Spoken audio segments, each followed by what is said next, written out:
नमस्कार, सप्ततारा न्यूजमध्ये आपले स्वागत आहे। आज मंगळवार दिनांक 30 एप्रिल 2024 न्यूज बुलेटिनमध्ये जाणून घेऊया आजच्या ठळक घडामोडी। नाद एकच बैलगाडा शर्यत म्हणत सर्व बैलगाडा संघटनांनी लोकसभा निवडणुकीत आमदार शशिकांत शिंदे यांना दिला पाठिंबा।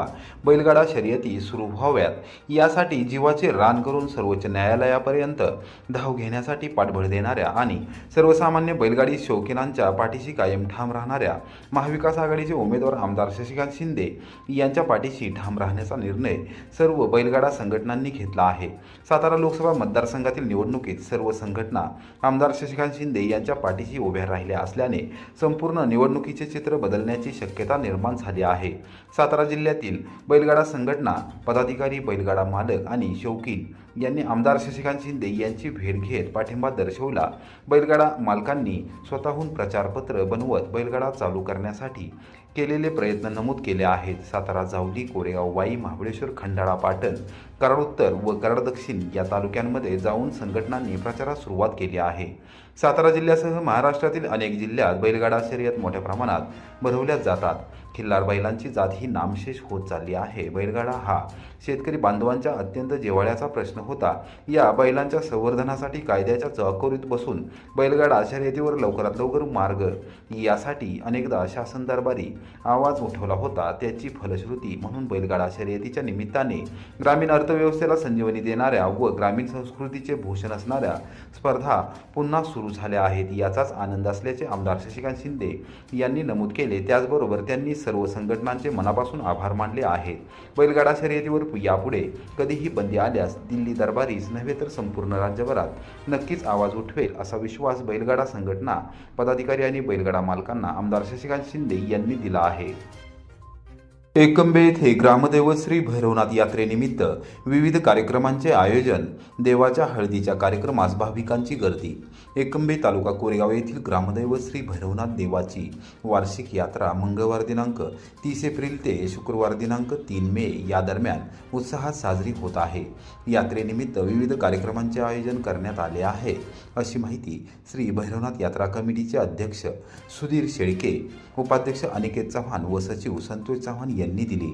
मंगळवारी सायंकाळी 7 वाजण्याच्या सुमारास देवाच्या हळदीचा कार्यक्रम झाला। या कार्यक्रमास ग्रामस्थांनी उत्स्फूर्त प्रतिसाद दिला। दर्शनासाठी गर्दी झाली होती।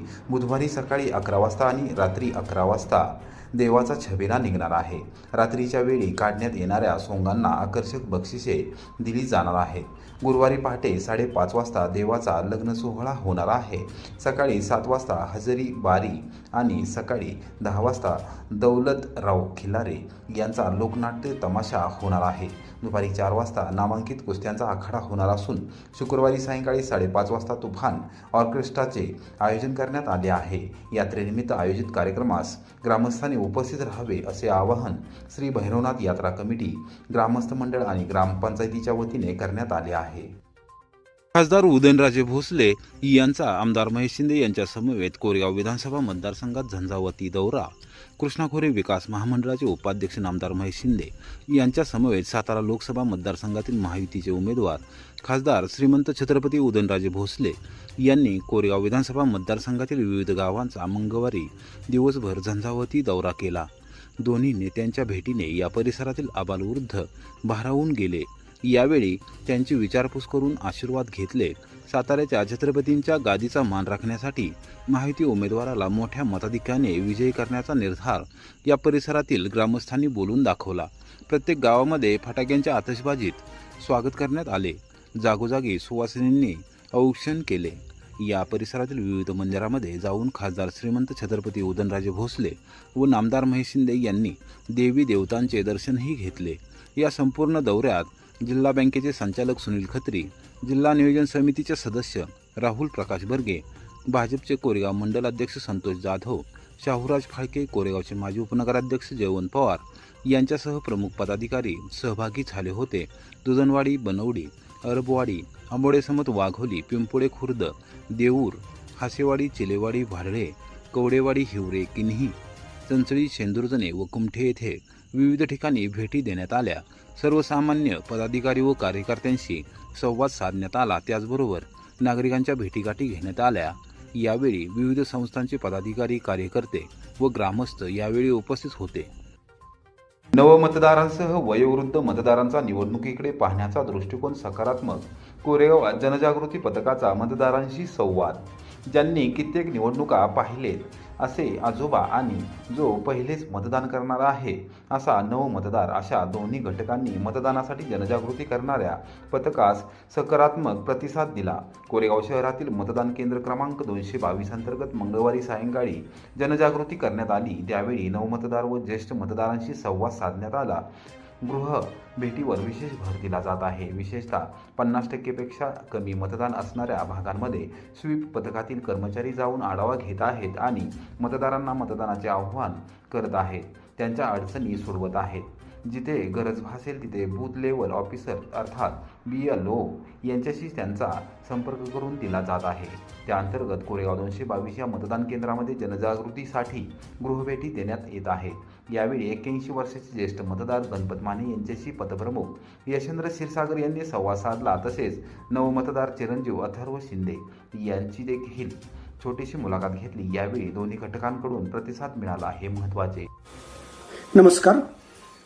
मतदान जनजागृतीसाठी गृहभेटी देत असताना कोरेगावमध्ये महादेवनगर भागात एक नवमतदार आपले तरुण मित्र अथर्व शिंदे भेटले. त्यांची मते आपण जाणून घेऊया. नमस्कार अथर्व. नमस्कार. तुम्ही पहिल्यांदाच मतदान करणार आहात. हो. तर मतदान करण्याबाबत तुम्हाला काय उत्सुकता आहे आणि का मतदान करावं असं तुम्हाला वाटतंय? माझी उत्सुकता म्हणजे पहिल्यांदाच मतदान देणं आणि इथून पुढे ज्यांना आम्ही मत देऊ त्यांच्यामुळे आमचं भवितव्य चांगलं व्हावं अशीच आमची इच्छा असेल. आणि समाजात जास्तीत जास्त मतदान का व्हावं असं तुम्हाला वाटतंय? म्हणजे लोकशाही बळकट होईल असं वाटतंय का? त्यामुळं जास्तीत जास्त लोकांनी मतदान केलं तरी लोकशाही बळकट होईल आणि त्यांना सुद्धा त्याचा फायदा घेता येईल. अच्छा. मग तुम्ही जे नवमतदार आहात किंवा नवीन तरुण मुलं मुली आहात त्यांनी लोकशाहीमध्ये आणि एकंदरीतच या लोकशाही प्रक्रियेमध्ये भाग घ्यावा असं मनापासून वाटतं का? हो, वाटतं ना. कशामुळं?